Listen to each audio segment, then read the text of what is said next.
Buenos días a todos. Bienvenidos a este webinar sobre jurisprudencia tributaria de interés para la empresa. En primer lugar, me gustaría agradecer la asistencia de todos ustedes y, por supuesto, mis mejores deseos o mis deseos de que se encuentren todos en perfecto estado de salud, pese a las circunstancias en las que estamos ya acostumbrándonos a vivir, desgraciadamente.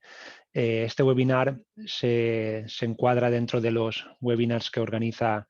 el área fiscal de la firma Cuatro Casas. Es un webinar en el que vamos a tratar, como su propio nombre indica, jurisprudencia tributaria de interés para la empresa. Nosotros hemos seleccionado 5 bloques de jurisprudencia reciente del Tribunal Supremo.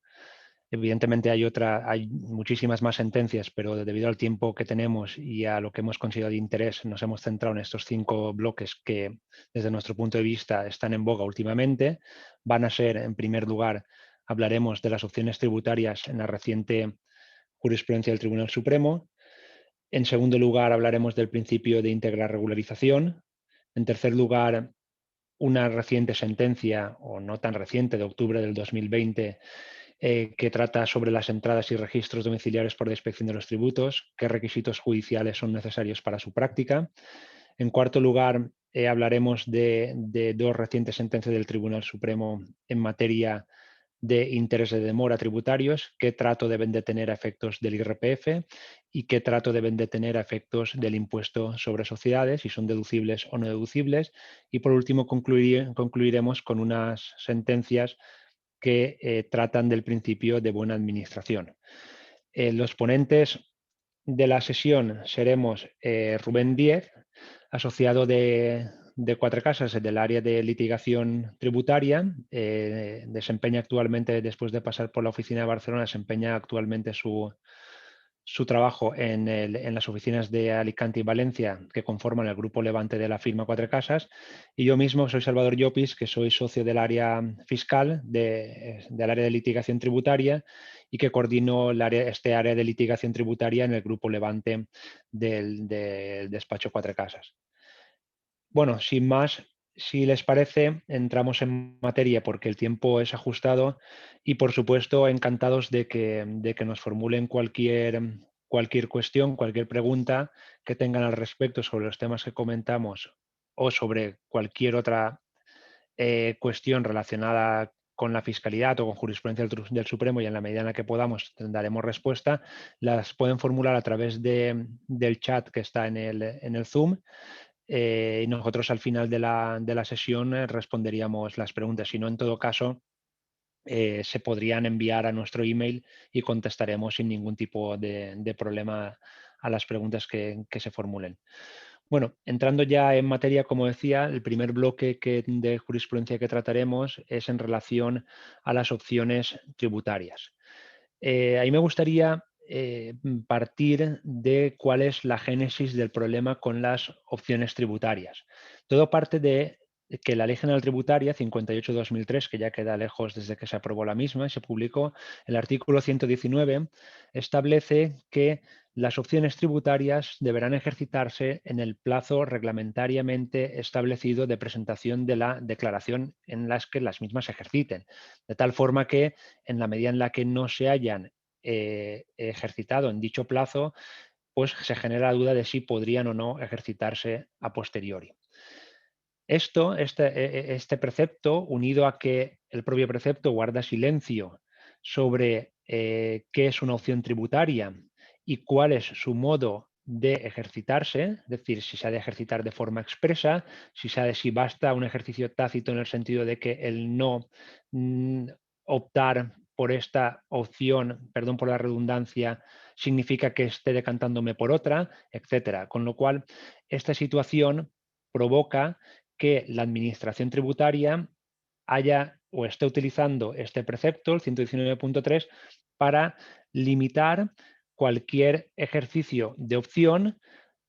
ampliando el concepto de opción más allá del plazo de presentación de la declaración tributaria. Es decir, no puedo cambiar, según el criterio de la agencia tributaria, todo aquello que se considere opción después de la finalización del plazo de presentación voluntario o reglamentario de la declaración. Eso por un lado, y por otro lado, o como consecuencia de esto, que cuando nos encontramos ante regularizaciones practicadas por la Administración tributaria, esta no nos permita modificar la opción que en su día ejercitamos o, en caso de que no ejercitásemos ninguna, ejercitar una de nuevo. Con lo cual, esto ha generado una serie de problemas en los últimos años que, como todo en el ámbito tributario, pues tarda unos años en darse seguridad o darse respuesta y aportar seguridad jurídica por parte de los tribunales. Y en relación con esto, traíamos a colación para comentar unas sentencias del Tribunal Supremo, todas ellas del mes de octubre del 2020, y en las cuales se pone un poco de luz en relación con cuándo se puede ejercitar la opción por parte del contribuyente y si es posible ejercitarla una vez finalizado el periodo reglamentario de declaración y cuando viene la administración, la inspección en este caso, a comprobar la situación del contribuyente. En este caso, les pongo en situación los antecedentes de hecho que trata la sentencia eran en relación con una sociedad que en los ejercicios 2005 y 2006 tributó en el régimen de sociedades patrimoniales en el impuesto sobre sociedades. La inspección se abre una comprobación de estos ejercicios y la inspección regulariza la situación del contribuyente considerando improcedente la aplicación del régimen de sociedades patrimoniales. Es importante reseñar o resaltar que la inspección consideró que no era sancionable la conducta del contribuyente. El cambio del régimen de tributación, de pasar de las sociedades patrimoniales al régimen general, genera una controversia en relación a los criterios de imputación temporal de pagos en una operación de permuta, de cesión de solar a cambio de obra futura. El contribuyente quería acogerse a este régimen, es decir, al régimen de operaciones, a plazos, y la inspección no lo permitía por cuanto la inspección entendía que la opción ejercitada por el contribuyente consistente en tributar en el régimen de sociedades patrimoniales descartaba la aplicación de la regla especial de operaciones a plazos o con precio aplazado en la medida en la que este régimen de sociedades patrimoniales no la contemplaba o no contempla esta posibilidad de acogerse a la regla especial de operaciones a plazos. En definitiva, con la regularización de la inspección, las circunstancias han cambiado. No es la situación que tenía el contribuyente cuando presentó la autoliquidación del impuesto sobre sociedades y, sin embargo, al contribuyente no se le ofrece por parte de la inspección la posibilidad de optar a la aplicación de este régimen especial de las operaciones a plazos y no se le ofrece en base a lo que veíamos con anterioridad, a lo que decíamos con anterioridad, el artículo 119 de la Ley General Tributaria. Pues bien, sobre la base de estos hechos, el asunto llega al Tribunal Supremo y el Tribunal Supremo considera que la cuestión que presenta interés casacional objetivo para la formación de jurisprudencia es la siguiente. Consistirá en determinar si, habiéndose regularizado la situación tributaria por parte de la Inspección de los Tributos y esta regularización provoca un cambio de régimen sustantivo de tributación aplicable, en particular en este caso se trataba de un cambio de criterio respecto a la imputación temporal de rentas, determinar si el artículo 119 de la Ley General Tributaria obliga a mantener la opción inicialmente manifestada por el contribuyente o permite que se ejerciten las nuevas o distintas opciones que, que regula el régimen que le resulta de aplicación al contribuyente tras la regularización inspectora. Pues bien, el Tribunal Supremo considera que, independientemente de lo que diga el 119.3, la regulación de las opciones y del plazo de su ejercicio, que en la medida en la que las circunstancias han cambiado, las circunstancias de tributación del contribuyente han cambiado, la situación no es la que había con anterioridad o al momento de presentar la declaración por parte del contribuyente, concluye el Tribunal Supremo que no parece razonable no permitirle al contribuyente ejercitar o ejercer la opción en la medida en la que estas circunstancias iniciales han cambiado de forma sustancial. Y se apoya el contribuyente en la cláusula originaria del derecho civil, rebus sic stantibus, es decir, mientras las cosas sigan como estaban no tendría sentido permitir un cambio de la opción, pero en la medida en la que cambien y cambien de manera sustancial, sí que se le debe permitir al contribuyente modificar la opción o ejercitar una acción no ejercitada con anterioridad porque el régimen aplicable en aquel momento no lo permitía. Y el Tribunal Supremo, además, apoya su tesis en una cuestión, desde nuestro punto de vista, resaltable, y es que en el procedimiento inspector se concluyó que la conducta del contribuyente no era merecedora de la imposición de una sanción. De tal forma que entiende el Tribunal Supremo que el comportamiento del contribuyente ha estado presidido por la buena fe. Y esto le permite al Supremo concluir que el contribuyente puede modificar la opción ejercitada inicialmente. Con lo cual, la respuesta que daba el Tribunal Supremo en estas tres sentencias que llegan al recurso de casación es que cuando se lleve a cabo una regularización de la situación tributaria del contribuyente en el marco de un procedimiento de inspección y ésta provoque un cambio del régimen sustantivo de tributación aplicable, el interesado no está obligado a mantener la opción original con respecto a los criterios de imputación temporal de renta, sino que puede ejercer nuevamente esa opción con arreglo al nuevo régimen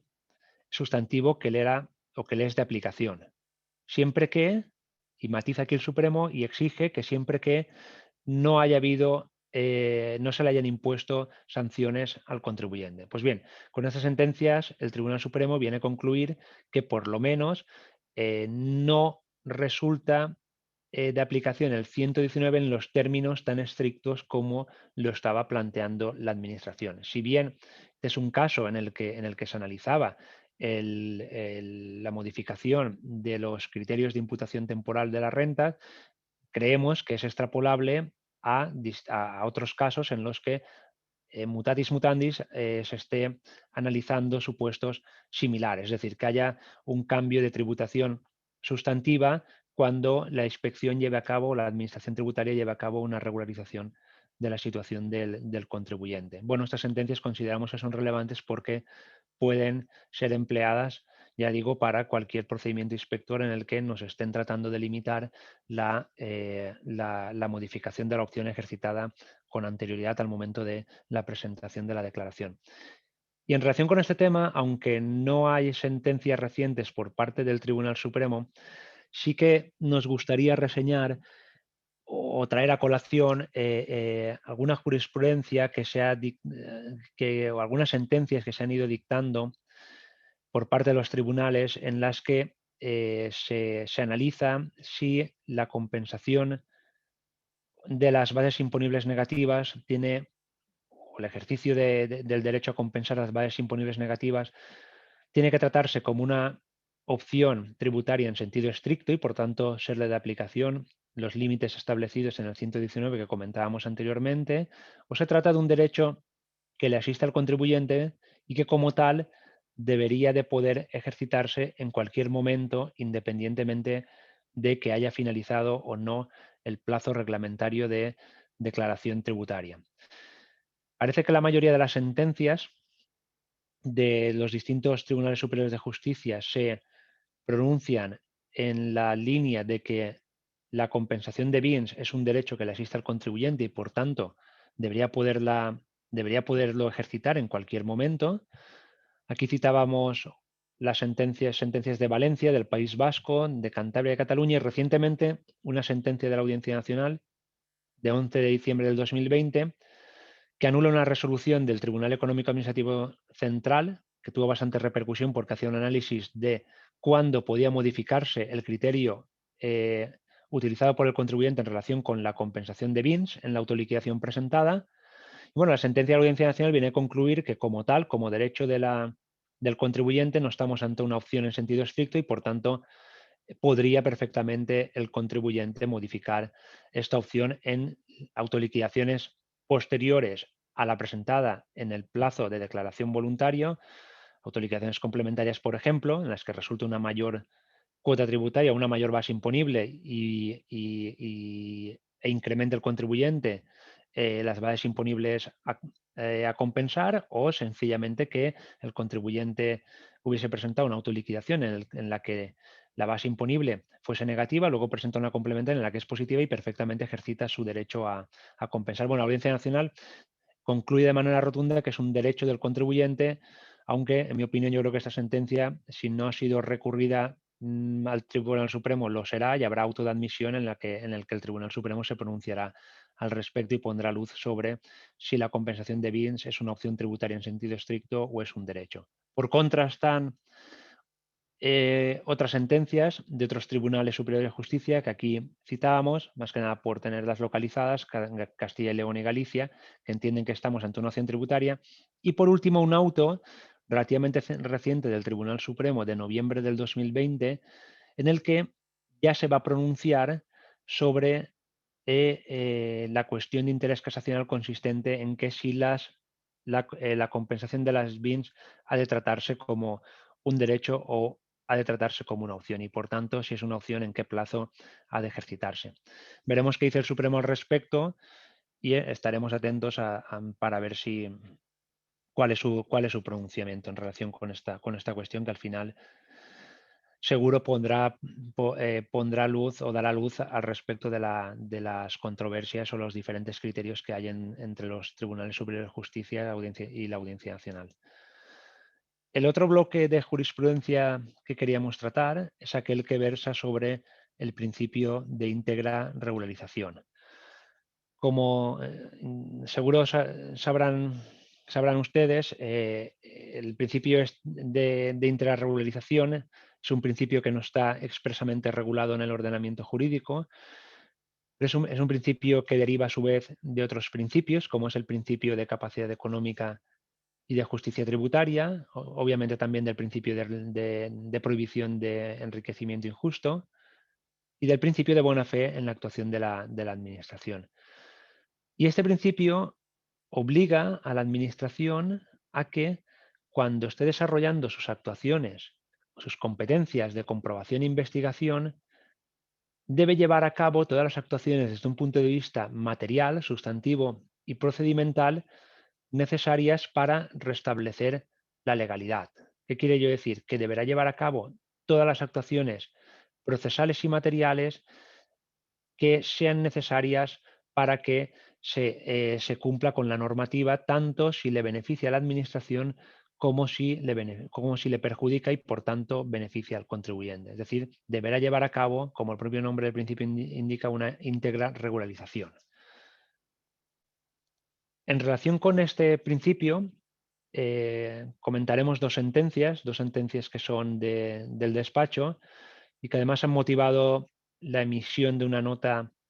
por parte de la agencia tributaria que viene a recoger dos criterios en base a los cuales ha de aplicar este principio de íntegra regularización. La primera sentencia es una sentencia de 2 de octubre del 2020, recurso de casación 3212/2018, en el que en la cual el supuesto de hecho partía de que la inspección no permitía, en las actuaciones llevadas a cabo, la deducibilidad de las cuotas de IVA del contribuyente por entender, en primer lugar, que no se había acreditado la realidad de los servicios, ni su afectación a la actividad desarrollada, ni la utilidad que estos podían tener en la actividad económica de la compañía. Esto desde un punto de vista sustantivo. En definitiva, entendía que eran facturas falsas las recibidas por el contribuyente. Y desde un punto de vista formal, además añadía que en todo caso la descripción de las operaciones que costaban las facturas no permitía entender, o sea, no cumplía con los requisitos formales para permitir la deducibilidad. Con todo esto, se le plantea al Tribunal Supremo que, oiga, en base al principio de regularización íntegra, qué actuaciones debió llevar a cabo la Administración y principalmente si estas actuaciones deberían de comportar la regularización,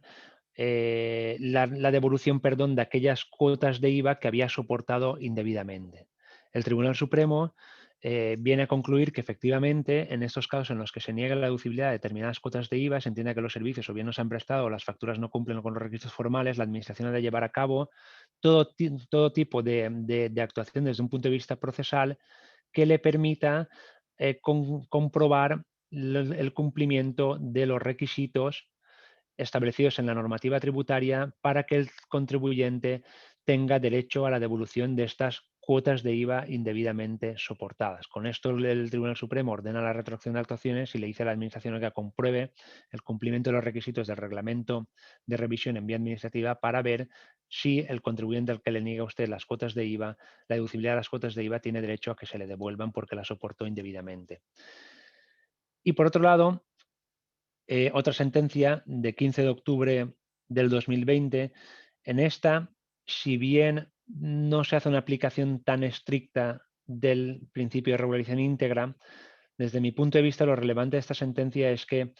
el Tribunal Supremo se apoya en este principio de regularización íntegra para llevar a cabo la interpretación de un precepto, con lo cual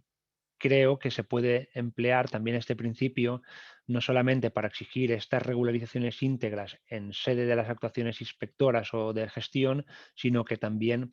para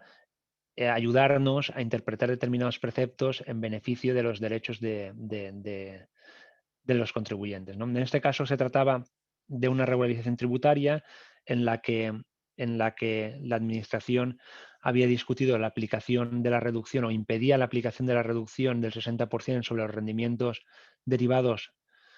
de arrendamientos de bienes inmuebles en la medida en la que el contribuyente no había declarado tales rendimientos y por tanto entendía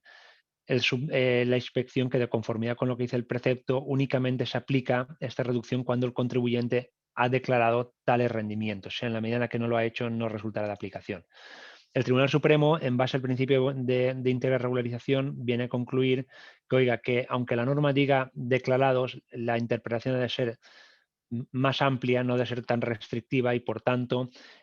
esta reducción se aplicará no solamente cuando el contribuyente haya cumplido con su obligación de declaración, sino que además cuando la Administración sea quien regularice la situación tributaria del contribuyente y descubra la existencia de unos rendimientos del capital inmobiliario que deban ser declarados, es decir, que no se hayan declarado ni autoliquidado y que sí que se liquiden por la Administración. Por tanto, en base en este principio, el Supremo permite la aplicación de la reducción del 60%. Bueno, aquí citábamos, no queríamos comentar dos autos del Tribunal Supremo de la misma fecha. Todas son autos de admisión de recursos de casación que van a tener repercusión en el principio de íntegra regularización. El primero de ellos se pronunciará sobre la obligación de la Administración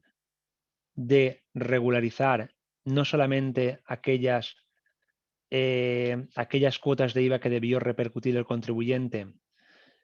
y que no documentó en facturas, es decir, ventas ocultas, sino también si el contribuyente, o si la inspección, mejor dicho, tiene la obligación de reconocer al contribuyente, en la medida en la que ello sea así, la deducibilidad de determinadas cuotas de IVA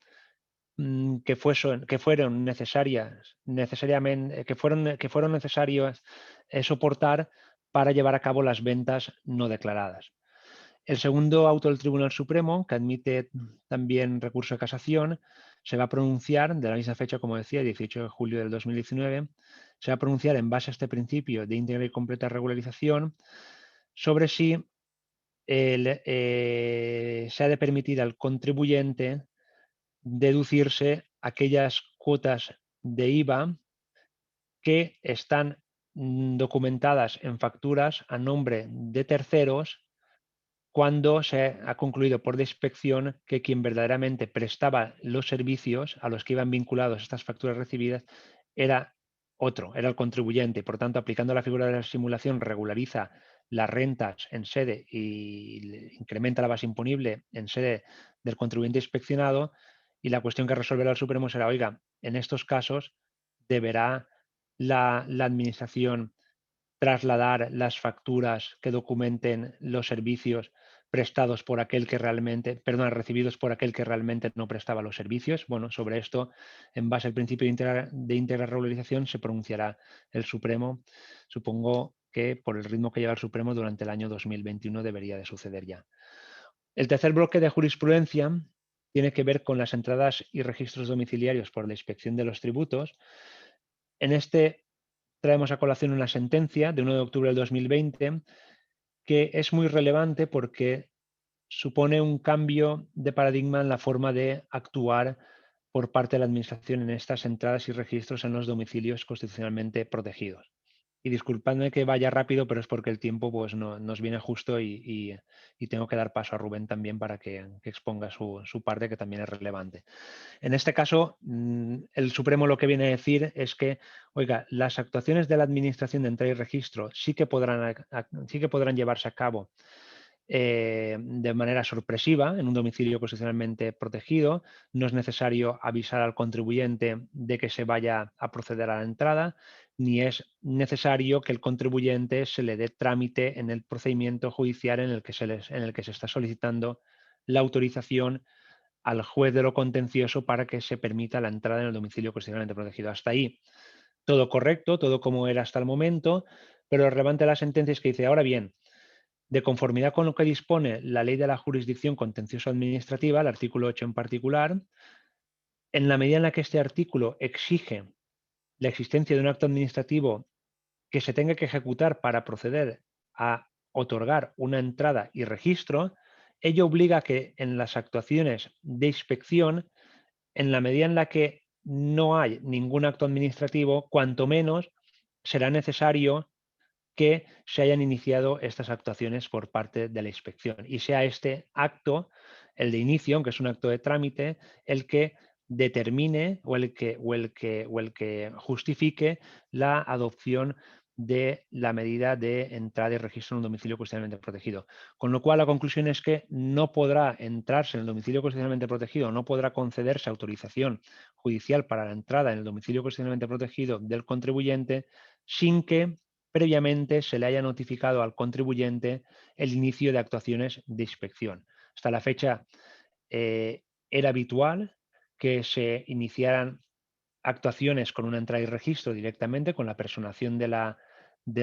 inspección en la sede de la empresa, sin avisar de que se habían iniciado tales actuaciones, sino que se iniciaban en ese momento y además se comparecía acompañados del auto que permitía la entrada y registro por si había oposición o simplemente por si no había consentimiento por parte del contribuyente. Pues bien, a raíz de esta sentencia y de la interpretación que hace el Supremo del artículo 8 de la Ley de la Jurisdicción Contencioso Administrativa, eh,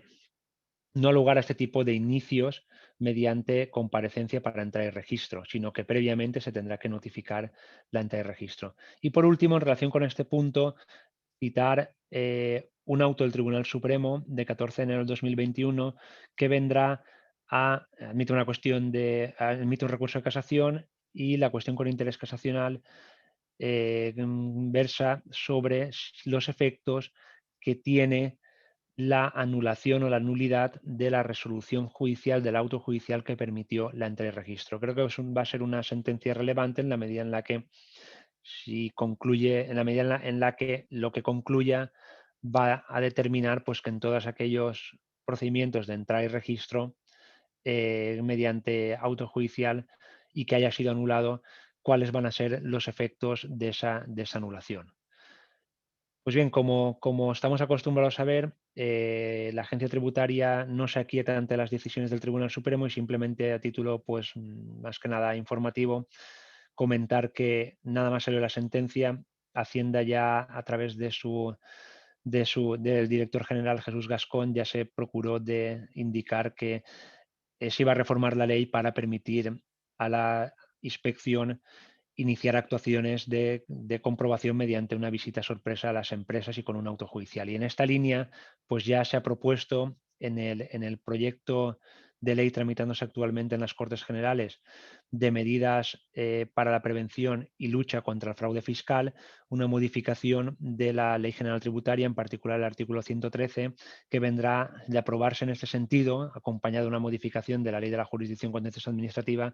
vendrá a permitir a la Administración la entrada en los domicilios constitucionalmente protegidos, evidentemente con autorización judicial, pero sin haber notificado previamente el inicio de las actuaciones de comprobación e investigación. Y con esto, sin más, insisto, disculpen por la prisa, pero y por la rapidez, estoy abierto a cualquier tipo de cuestión y doy la palabra a Rubén para que trate de los dos últimos puntos sobre los que versa nuestra presentación. Muchas gracias, Salvador, y por supuesto, muchas gracias a todos ustedes por acompañarnos en estas jornadas. Como apunta el título, quisiera abordar una serie de recientes sentencias en materia del tratamiento fiscal de los intereses de demora tributarios. Como sabemos, los intereses de demora es una prestación accesoria que tiene la finalidad de resarcir a aquel que ha visto que ha sufrido un retraso en el pago de una cantidad debida, ya sea la administración tributaria cuando se practican liquidaciones por parte de la inspección, que se exige no solo la cuota, sino también los intereses de demora por el retraso en el pago. En el caso de también de contribuyentes, cuando ganan un pleito y la administración tiene que devolver las cantidades que han ingresado, deben de vengarse intereses de demora a favor del contribuyente. Y este bloque de sentencias aborda precisamente cuál es el tratamiento fiscal de estos intereses de demora, que o bien se ganan por el contribuyente o bien se deben pagar. La primera sentencia que traeremos para comentar es esta del Tribunal Supremo del pasado 3 de diciembre del 2020, en el que se aborda la cuestión sobre si cuando una persona física recibe por parte de la Administración intereses de demora como consecuencia de que se hayan anulado unas actas de la inspección, si esta persona física tiene que declarar como ganancia de patrimonio estos intereses que le abona la agencia tributaria. No se trata, como vemos, de un caso de empresas, sino de personas físicas, pero lo consideramos relevante dada la intensidad con la que la inspección está llevando a cabo comprobaciones en sede de socios y administradores, personas físicas de las compañías. En este caso, el criterio del Tribunal Supremo es bien claro. En la medida que en la ley del impuesto sobre la renta de las personas físicas no hay ninguna previsión legal específica en la cual se declare que estos intereses deben declararse como una ganancia de patrimonio, considera el Tribunal Supremo que el criterio que hasta ahora llevaba la Agencia Estatal de Administración Tributaria de que estos intereses de demora pagados a favor del contribuyente persona física debían tributar es improcedente y no es ajustado a derecho. No es un criterio unánime del Tribunal Supremo, tiene algún voto particular, pero sin duda lo que hace es fijarse en la claridad de la norma. No hay ningún precepto que declare de forma expresa que deban declararse como ganancias de patrimonio y por lo tanto no deben tributar. Además, añade que ello iría en contra de la finalidad resarcitoria de los intereses, porque al final los intereses de demora los paga la agencia tributaria porque previamente el contribuyente ha ingresado una cantidad que no debía haberla ingresado. Por lo tanto, al final, como vemos, el efecto es neutro. Lo que se hace es resarcir unos intereses por una cantidad que se ha pagado y no debía haberse pagado. Esta sentencia además trae otras derivadas con cuestiones todavía no resueltas, como por ejemplo si es este criterio extrapolable al ámbito de las costas judiciales, que la agencia tributaria considera que deben declararse como ganancias de patrimonio. Por lo tanto, consideramos un pronunciamiento relevante. Esto en cuanto a la primera sentencia que traíamos a comentar. La segunda sentencia, sin duda de interés y muy relevante para las empresas, es si pagados unos intereses de demora como consecuencia de unas actas de la inspección, ese es el caso que analiza el Tribunal Supremo, es un ejemplo muy gráfico en el cual la agencia tributaria incoó en su día un acta por el impuesto sobre sociedades del año 2010, exigiendo una cuota y unos intereses de demora que se pagaron por la empresa. Y aquí lo que se plantea es si estos intereses de demora que paga la empresa es un gasto fiscalmente deducible o no. A buen seguro, la mayoría de ustedes habrán estado al tanto de la importante controversia que había sobre este supuesto, poco menos como en el tema de la compensación de bases imponibles negativas, en el que habían jurisprudencia y pronunciamientos judiciales contradictorios. Algunas sentencias consideraban que estos intereses de demora pagados por las compañías debían considerarse como gasto fiscalmente deducible. Otras sentencias consideraban lo contrario, que no eran gastos fiscalmente deducibles. Y por fin el Tribunal Supremo ha pacificado esta cuestión y señala que en la medida que en la ley del impuesto sobre sociedades, en el artículo 15, no hay en el catálogo expreso de gastos fiscalmente no deducibles una previsión específica sobre los intereses de demora, estos deben considerarse como gastos fiscalmente deducibles, simplemente debiendo tener en cuenta el límite a la deducibilidad de los gastos financieros que establece el artículo 16 de la Ley del Impuesto sobre Sociedades. Y simplemente, por último, apuntar de esta sentencia que lleva a cabo un interesante razonamiento sobre el artículo 15, letra F de la Ley del Impuesto sobre Sociedades, que dice que son gastos fiscalmente no deducibles las actuaciones contrarias al ordenamiento jurídico. Y traigo a colación este hecho porque el Tribunal Supremo entiende que gastos contrarios al ordenamiento jurídico, que es lo que consideraba la agencia tributaria, que eran los intereses de demora, debe ser objeto de una interpretación muy estricta, muy restrictiva y siempre a favor del contribuyente. Lo digo porque precisamente este es el precepto que viene utilizando la agencia tributaria para considerar que las retribuciones al órgano de administración no debería tener la condición de gasto fiscalmente deducible si no está previsto de forma expresa en los estatutos, y esta sentencia del Tribunal Supremo de 8 de febrero de 2021 podría suponer un importante cambio de criterio. La última cuestión en relación con los intereses de demora que quería traer a colación es el sentado por esa sentencia también de 28 de febrero de 2021, muy reciente, en el que se determina si el reconocimiento de un crédito fiscal a favor del contribuyente debe devengar o no intereses de demora a favor del contribuyente. El supuesto es muy claro. Es una empresa que presenta su autoliquidación del impuesto sobre sociedades con una cantidad a devolver de 1,5 millones de euros. Posteriormente, la compañía se da cuenta de que debería haber declarado una deducción por doble imposición y en ese caso la cantidad a devolver no sería de 1 millón de euros, sino sería de 5 millones de euros. Con lo cual, insta la rectificación de la autoliquidación para el reconocimiento de este crédito fiscal, de esta deducción por doble imposición, y solicitar la devolución de las cantidades indebidamente ingresadas, es decir, los 4 millones que solicitó de menos. La agencia tributaria estimó parcialmente la rectificación de la autoliquidación, reconoció el crédito fiscal, reconoció la devolución de estas cantidades que debía haber devuelto al contribuyente, pero no reconoció el devengo de intereses de demora sobre este crédito fiscal, porque entendió la agencia tributaria que al presentar la declaración del impuesto sobre sociedades original, el contribuyente ya se dedujo, la declaración ya fue a devolver y que por lo tanto aquí no estamos ante un ingreso indebido, sino ante un ingreso derivado de la norma tributaria. El Tribunal Supremo zanja esta cuestión señalando que realmente estamos ante un ingreso indebido porque hay un reconocimiento del crédito fiscal por parte de la agencia tributaria con la estimación de la rectificación de la autoliquidación y que como tal es un ingreso indebido sobrevenido y que el mismo debe generar intereses de demora a favor del contribuyente. Como vemos, 3 sentencias muy interesantes y muy relevantes en materia al tratamiento fiscal de los intereses de demora tributarios. El siguiente bloque de sentencias que queríamos abordar son muy relevantes de cara a la defensa de los derechos y garantías del contribuyente en todo tipo de procedimiento de aplicación de los tributos, especialmente los procedimientos de inspección, y que se basa en el principio de buena administración, un principio que no está reconocido de forma expresa en nuestra legislación, pero que lo viene empleando de forma continua y constante el Tribunal Supremo para llegar a anular en algunos casos determinadas actuaciones de la administración. Este es un ejemplo muy claro y muy gráfico del principio de buena administración, esta sentencia del Tribunal Supremo de 15 de octubre del 2020, en el que se plantea lo siguiente. A una compañía le practica la inspección una liquidación tributaria, frente a la cual se interpone un recurso de reposición que nunca fue resuelto de forma expresa por la Administración. Un ejemplo del todo habitual en la práctica. Con la interposición del recurso de reposición, la empresa no solicitó la suspensión de la liquidación tributaria y, como sabemos, la interposición de un recurso no suspende la obligación de pago de la deuda tributaria y, por lo tanto, la Administración dictó una providencia de apremio para exigir el cobro en periodo ejecutivo de esa deuda tributaria. Pues bien, sobre la base del principio de buena administración, entiende el Tribunal Supremo que la Administración debía haber dado una respuesta expresa al recurso de reposición presentado. Y al no haberle dado una respuesta expresa, no se puede iniciar la recaudación en vía ejecutiva, porque como hay un recurso,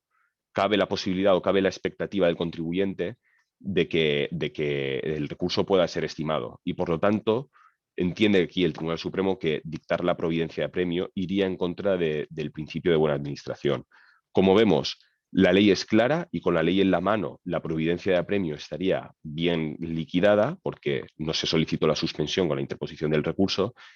pero de ahí la importancia de analizar cada caso en concreto y analizar las circunstancias concurrentes para saber si con base en el principio de buena administración y de la actuación de buena fe de la administración tributaria, realmente las actuaciones de la inspección son legales y procedentes o no. Y la última sentencia que traíamos para comentar, también sobre el principio de buena administración, es la diligencia exigible a la Administración para concluir en plazo sus procedimientos. En ese supuesto, en esa sentencia de finales del 2019, lo que se aborda es un supuesto en el que un tribunal económico administrativo estima una reclamación del contribuyente ordenando la retroacción de actuaciones y la Administración lo que hace es demorar en exceso y sin causa justificada la obligación de ejecutar esta resolución del Tribunal Económico Administrativo, alargando, por lo tanto, los plazos de los procedimientos de aplicación de los tributos. Aquí el Tribunal Supremo es muy claro y aunque no haya una regla especial o una norma específica en cuanto al cumplimiento de los plazos, la Administración no puede dilatar en exceso y sin causa justificada cualquier actuación o cualquier procedimiento de aplicación de los tributos. Es decir, la dilación en los procedimientos no debería quedar al albur de la Administración sin ninguna causa justificada y, por lo tanto, atenta al principio de buena administración el hecho de, insisto, dilaciones innecesarias o retrasos que van más allá de lo razonable en la actuación de la Administración. Este criterio es muy importante porque precisamente Salvador y yo tenemos ahora sobre la mesa varios procedimientos inspectores de cuantías relevantes en los que consideramos que la Administración entendía que tenía 27 meses para llevar a cabo sus actuaciones y ha estado eh, llevando a cabo dilaciones o una falta de impulso procesal que ha llegado a agotar el trámite, el plazo disponible, cuando realmente las actuaciones inspectoras podían haber concluido mucho antes. Y consideramos que en este tipo de supuestos el principio de buena administración puede jugar un papel importante y relevante. Por mi parte, esas eran las sentencias que quería traer para comentar sobre la deducibilidad de los intereses de demora y el principio de buena administración. Disculpad la demora en la exposición y, por supuesto, a vuestra disposición para atender cualquier duda o consulta. Muy bien, pues muchas gracias, Rubén. Ha sido breve y bueno, con lo cual 2 veces bueno. Yo paso a leer una pregunta que tenemos en el chat que realiza un oyente, un asistente, y viene a ser: las sentencias del Tribunal Supremo sobre opción tributaria para BINs pueden considerarse extensibles a la opción de imputar pérdidas en el IRPF en el año deseado dentro de los 5 que se tienen, dado que la sentencia del Tribunal Supremo se refiere a artículos de la LGT aplicables a todos los tributos. Bien, yo, una opinión personal, obviamente, entiendo que serían aplicables estas sentencias sobre las opciones tributarias a los supuestos del IRPF que se comenta en la pregunta, pero siempre y cuando estuviésemos hablando de que el ejercicio de la opción que yo voy a llevar a cabo en la regularización inspectora o en la regularización de los órganos de gestión se ampare en un cambio o tenga o comporte un cambio sustantivo de tributación. Es decir, si lo que estamos haciendo es modificar la opción ejercitada en su día por cuanto se incrementa determinada cuota a ingresar o la base imponible, sin que haya un cambio sustantivo, yo creo que esa sentencia del Supremo, el fundamento lo encuentran en la cláusula rebus sic stantibus, en la medida en la que viene a decir que, oiga, cuando haya un cambio sustantivo en la tributación, un cambio relevante, sí que habrá lugar al cambio de la opción ejercitada por el contribuyente. Y además, en relación con las BINs, sí que es cierto que el Supremo tiene un auto, que es el que he comentado, sobre el que se tendrá que pronunciar, y hay una sentencia de la Audiencia Nacional reciente que parece, bueno, que parece no, que reconoce el derecho del contribuyente a la compensación de BINs no como una opción, sino como un derecho previamente dicho. Pero a mí me da la sensación de que esta sentencia será casada por el Tribunal Supremo, porque en este auto de admisión a un recurso de casación que formula el abogado del Estado, ya le da pie el Tribunal Supremo al abogado del Estado a decir si este caso similar, a manifestarse sobre si este caso similar a uno resuelto con anterioridad en el que mutatis mutandis o de forma similar venía a considerar que la compensación de las BINs no es un derecho sino es una opción. Por tanto, me da la sensación de que la sentencia de la Audiencia Nacional será recurrida. No tengo constancia de un auto de admisión. La verdad es que el Supremo últimamente va bastante retrasado en el dictado de autos de admisión, pero me parece que la sentencia será recurrida y casada y que volverá a aplicar el criterio del Tribunal Económico Administrativo Central en la resolución de julio del 2017, en el que, en función de cómo era la opción ejercitada o de cuál era la opción ejercitada anteriormente y cuál es el supuesto de hecho que surge tras la comprobación inspectora, puede o no modificarse la compensación de bienes llevada a cabo por el contribuyente. Bueno, paso a leer otra pregunta que hay. Espero haber dado respuesta a la primera. Sobre la sentencia del Tribunal Supremo 1309-2020 de 15 de octubre, ¿podría ejecutar la deuda tributaria de la Administración cuando se entienda denegado el recurso por silencio administrativo negativo? Una pregunta interesante, Rubén. Yo creo que esta es tuya. Sí, si no he entendido mal, la pregunta planteaba si interpuesto un recurso de reposición y este ha sido, se entiende, desestimado por silencio administrativo negativo, si puede la Administración tributaria ejecutar la deuda tributaria y dictar la providencia de premio. Exacto. Este es precisamente el caso que resuelve la sentencia del Tribunal Supremo. Y precisamente la gran crítica que le hace al Tribunal Supremo en este supuesto es que la Administración se interpuso un recurso de reposición, esta tenía un plazo de un mes para resolver y no lo resolvió. De hecho,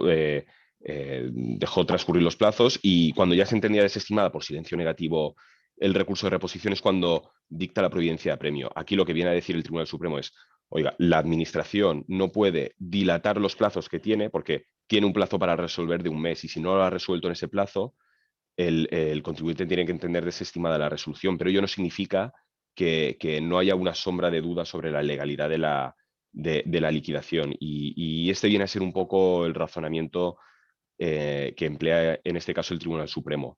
La verdad es que es un razonamiento que a la agencia tributaria le ha cogido bastante sorpresa y bueno, yo me atrevería a decir no solo a la agencia tributaria, porque es que la ley es bien clara al respecto y la interposición de un recurso no suspende la ejecutividad de una deuda tributaria, pero precisamente en este supuesto analizado por el Supremo, la gran crítica que le achaca a la Administración para acabar anulando la providencia de premio es precisamente el no haber resuelto el recurso de reposición dentro del plazo de un mes del que disponía. Muy bien, muchas gracias, Rubén. Y por último, tengo aquí otra pregunta y es con respecto al principio de íntegra regularización. En el caso de una inspección de IVA que tenga implicaciones en el impuesto sobre sociedades, ¿tiene la inspección obligación de regularizar también el IS? En este caso, se considera que hay IVA no deducible que pasaría a ser gasto, teniendo que incluir dicho gasto en el IS. A ver, en mi opinión, aunque hay un matiz, es evidente que sí que existe obligación de regularizar el IS. El matiz está en que el principio de integral regularización, como todo, tiene sus límites también procesales. ¿Y qué quiero decir con ello? Que si la inspección tiene alcance únicamente en relación con el IVA, difícilmente va a poder repercutirse en el IS. A partir de ahí entiendo que lo que deberíamos de hacer es instar una rectificación de la autoliquidación del IS y modificar los gastos dados en el IS, incluyendo la cuota de IVA que pasa a ser no deducible. En todo caso, lo que sí que es cierto es que en el IVA, en la medida en la que no es deducible y la he soportado, sí que debería de devolverse esta. Bueno, no, porque entiendo que el IVA la operación está correctamente sujeta a IVA, ¿no? Con lo cual únicamente tendría efectos en el IS que serían trasladables al IS en la medida en la que la inspección también esté comprobando el IS. Y si no lo está, deberíamos de planteárselo, aunque dudo que abran inspección del IS a propósito para esto. Y por tanto, la solución que nos quedaría sería plantear una rectificación de las autoliquidaciones del IS, incluyendo dicho gasto de cuotas de IVA como deducible.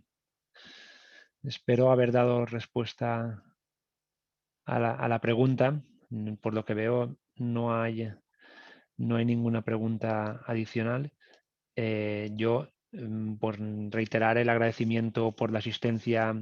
y el aguante por el tiempo añadido del que teníamos inicialmente concedido. Aquí les dejo los correos nuestros, los correos electrónicos en los que nos podrán contactar para cualquier cuestión que tengan al respecto, o si quieren que se les facilite la ponencia o la grabación de la ponencia. Y por supuesto, encantados de ayudarles en aquello que sea o que consideren oportuno. Muchas gracias de nuevo y a su disposición. Muchas gracias.